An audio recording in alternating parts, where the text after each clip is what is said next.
Hello and welcome to the Think Big series brought to you by PSG with me, Alishia Seckam. Now, there's no escaping South Africa's complicated and difficult past. We've seen how structural discrimination blocked or hindered access to quality education, jobs, and ultimately quality of life for many Black South Africans. But we've also seen how much many parents, families, and even communities sacrifice to give their children the best chance at getting a decent education and a start at life. It's a phenomenon that continues today under the term Black tax, the expectation that those who've achieved financial success will in turn provide for their extended families and communities. And while the positive is the spirit of Ubuntu, right, that benefits and uplifts, it also inadvertently creates a cycle of financial responsibility and financial strain that it places on individuals can be significant, limiting self-preservation and further to that, the building of generational wealth. So this is a very emotive topic we're tackling today. The preface being Black tax is linked to complicated emotions and must be approached delicately because there are lots of opinions, arguments for, arguments against, the question burden or Ubuntu being raised as well. And I'm going to try best I can to strip the emotion out so we get stuck into how to actually manage this reality effectively. A reality for a large part of the South African population, there seems to be no escaping that, in all honesty, deserves its own course when it comes to financial literacy, personal finance, and financial management for that matter. Ndumi Hadebe, like I say, it's a reality. So as per the title of your book, we're going to take control and talk handling Black tax like a pro. Thanks so much for being with us today. And I'm going to launch straight into it, right? Post-94, close enough to 3 decades later, position it for us in the current South Africa, its relevance, the role it still plays, and why we're still using the term Black tax, where someone said to me just the other day, extending financial support to extended family can cut across races. Thank you, Alishia. Thank you for the invitation and for going into this conversation so delicately. I have great appreciation for that because it is multi-layered and it is somewhat, that's what makes it complex. And why we're still calling it Black tax 3 decades later into democracy, perhaps maybe the reality is that actually the transformation financially did not happen as fast as it thought it would. So a big part of our society is still facing this responsibility. And the reason why it's called a tax is because it feels compulsory for people. They inherit it, their uncles did it, their mothers and fathers did it, and therefore they feel that they have to do it. Certainly some people feel compelled and are compelled to do it actually, right? So that's why it becomes, I would say, a tax. And in terms of it being Black, it's not necessarily limited to only Black and brown people. It just is called that because that's what because most people that pay Black tax are inherently Black by virtue of what we experienced prior to democracy. And in as far as why are we here? How are we to move forward with calling it Black tax while we feel good about it? I would like to believe that that's what we are aiming for, that in us calling it Black tax, it's not because we are shaming it. It's not because we are against it. It is us simply recognizing that this is a responsibility that we have as this generation that has access to money and access to opportunities. And we want to do it with love and compassion. And of course, you know, number of people impacted and access to resources are one thing, but there's also scope of the mandate to consider that extends beyond the traditional family parameters because of the legacy of structural discrimination and a broader cultural and community obligation, adding to the prevalence amongst Black South Africans in particular. Absolutely. So, in fact, you touched in your introduction on Ubuntu. How you are because I am because you are. And that reality hits us even when our immediate families have actually achieved some sense of financial freedom. it means that we have to extend it to our neighbors, extend it to people that we don't even know. Whether we do that as corporate entities or businesses or as individuals, the responsibility remains that we are not part of the problem. We didn't cause the issue that we're in, but we have to take the responsibility in providing a solution, navigating how we move forward in the direction of positivity, healing financial situations for South Africans. So Ndumi, call it what you will, black tax sandwich generation. We're looking at the financial burden borne by people who've achieved a level of success and who provide support to less financially secure family members, right? What are some of the normalized behaviors, notions, and social constructs that surround it? So the biggest normalization that I came across when I was researching the book was getting into debt to fund black tax request, family responsibility request that could have waited. So the issue there is it could have waited. So that leads to the second point. We are going upstream, not wanting to wait, not wanting to save, not wanting to plan and project in terms of what is it that we need, what is it that we want. And another behavior that is there is the expectation that I will just simply expect from you as my child or as my big sister without engaging you about your financial situation. So families do not talk about black tax. What we do instead is that we complain about it on social media, we become keyboard warriors, we talk about it at dinners with our friends and our colleagues, but we do not afford our families the right of reply. And I feel this is the biggest shortfall that we are making. With significant impact, right? Because you highlight, you know, the price tag this comes at from a monetary perspective, compromising the building of wealth via savings and investments. But that aside, it comes with a mental and emotional price tag as well. And I guess I'm trying to get to the real cost here, the toll it's taking, and whether the weight of black tax is being fully recognized, especially in the current economic climate. It is not being fully recognized because we're not talking about it. So we are not in a position to air our feelings and our thoughts about it. We certainly do not create the situations where we can actually air our feelings and thoughts about it. But secondly, it is this, if I say we, I mean us, people that are earners of money and payers of black tax, we, to a certain degree, enjoy a tiny little bit of helping. Just being able to, it feels good to help. So we continue doing it and we keep ourselves stuck in the washing machine of black tax by just not being able to say, little sis, I'd love to help you with 1, 2, 3, except perhaps not today, perhaps not this month. So in us not doing that, what that does is that it makes this a culture.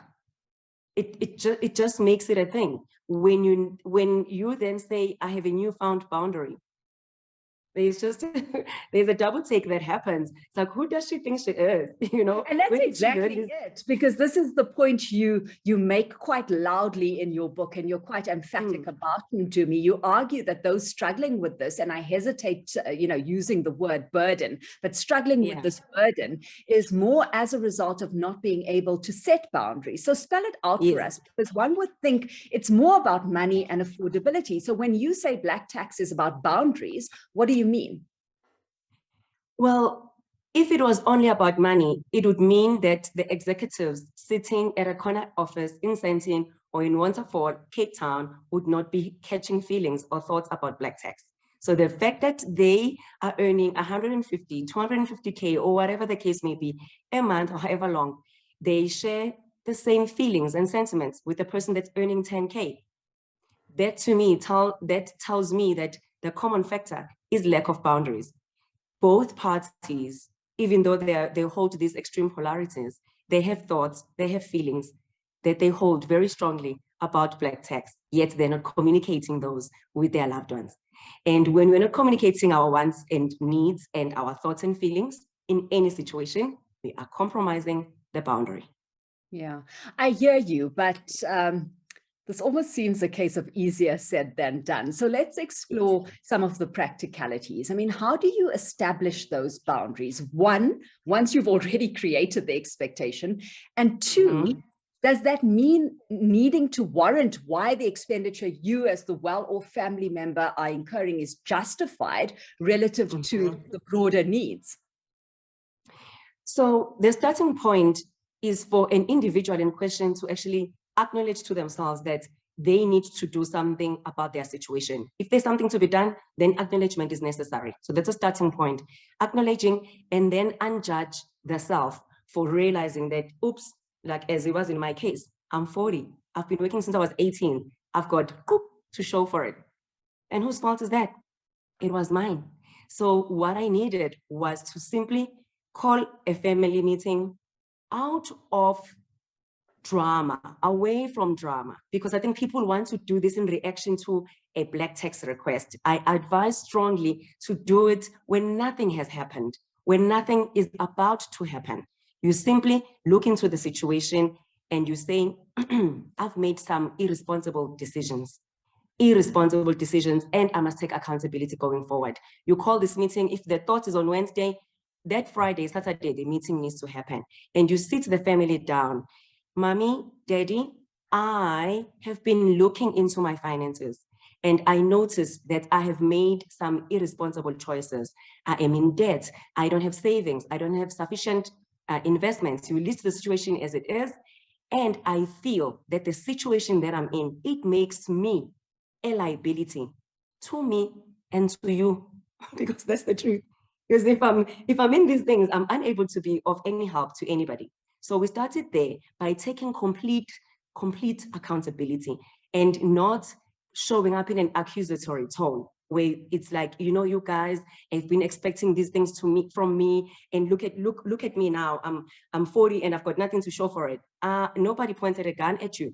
You were party to this, right? So to a certain degree, we gotta take accountability, and then we state, going forward, I feel it is important that I channel X amount of money towards debt, X amount towards savings, and you don't ask for permission, because when you ask for permission, you are disempowering the self. You simply communicate from a place of feeling. Yeah, this has sparked a question for me, but before I get to that, you talk about transparency. How transparent is transparent in this building of greater understanding? I mean, is it open books across the board in terms of earnings and expenditure? How do you manage that? Well, it depends what's necessary. So when I was going through my process of writing the book, I had to be transparent. Guys, now I'm an author, I'm a struggling artist, whatever the label is, right? So my income is compromised. Whether I show the receipts or not, it's entirely up to the individual. But the reality remains here that transparency heals the situation. Because half the time, Alishia, we look like $1 million.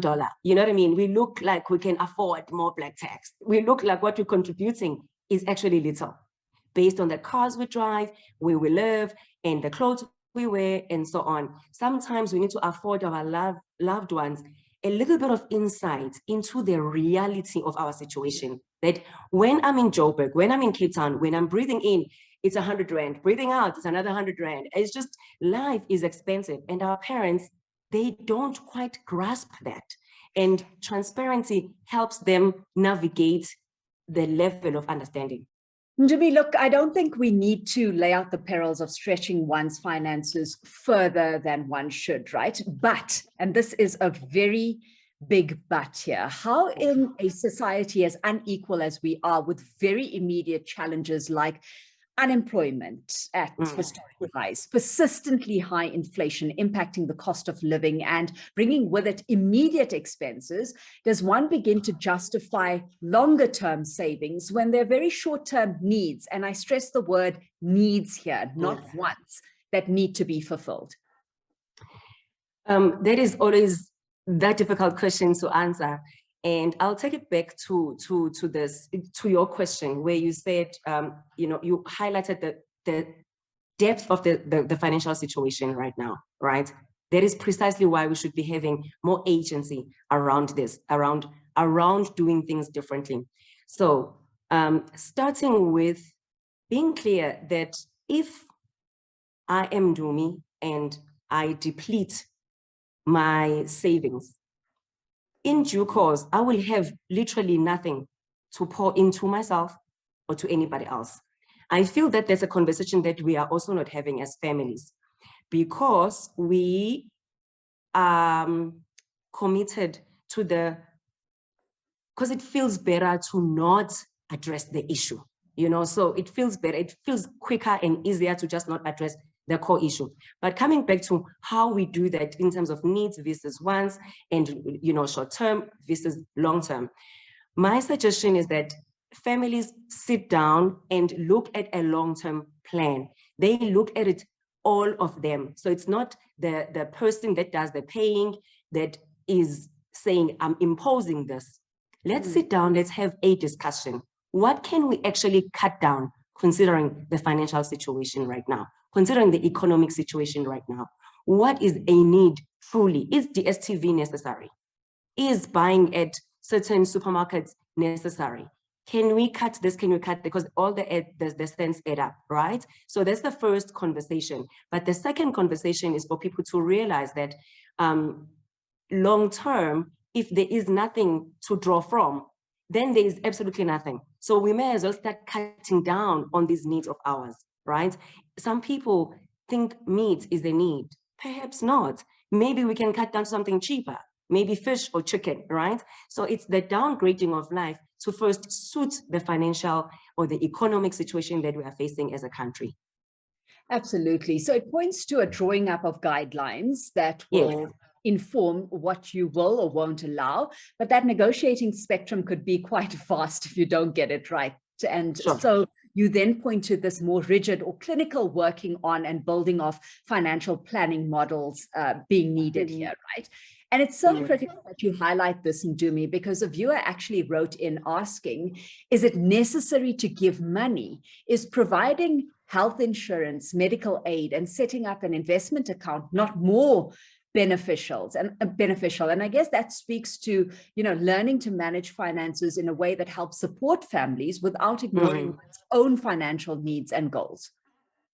I love that question so much, because it brings me to a point of your previous question of needs and wants, but also outlook.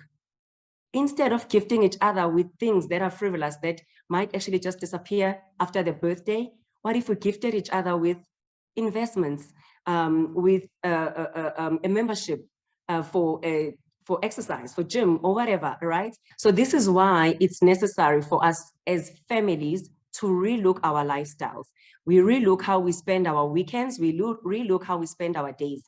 And that basically speaks to how we spend our time, our money, our energy. Because if we are honestly and sincerely saying we are struggling financially, then it's a luxury we cannot afford, absolutely, as in figuratively and financially, to be spending weekends doing nothing.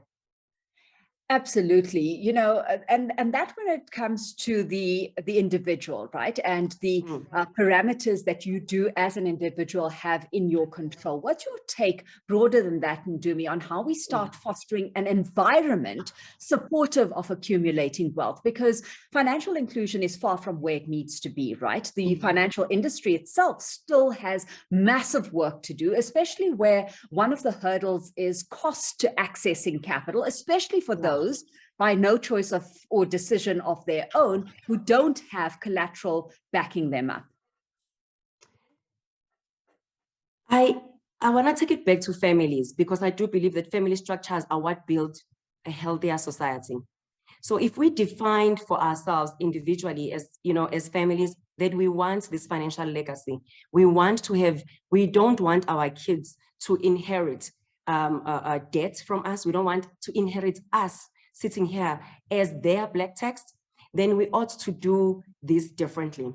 And starting with defining how that looks like, because once it becomes crystal clear what it is that we want, it will inform everything else that we do.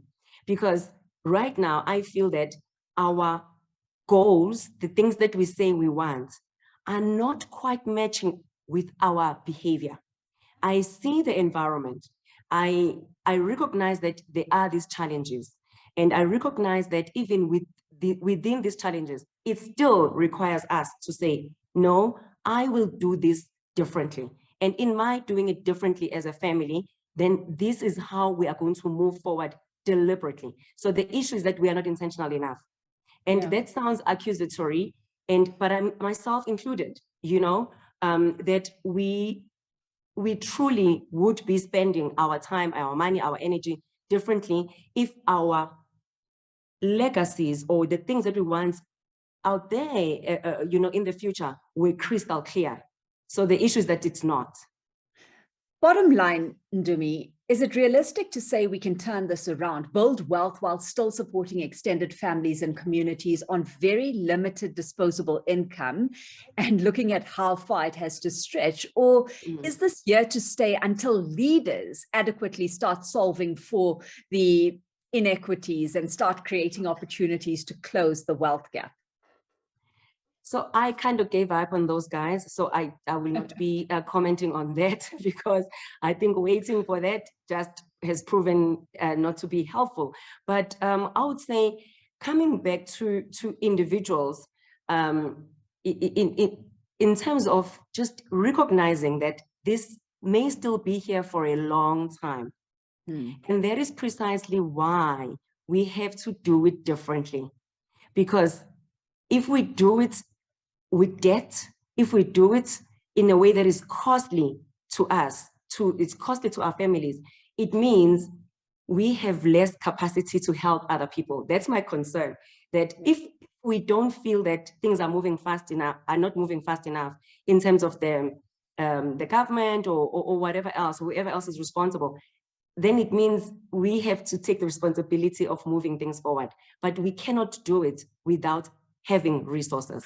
So we have to be strategic and deliberate and be committed to delayed gratification to be able to do this in a way that it has a process, but also it is futuristic.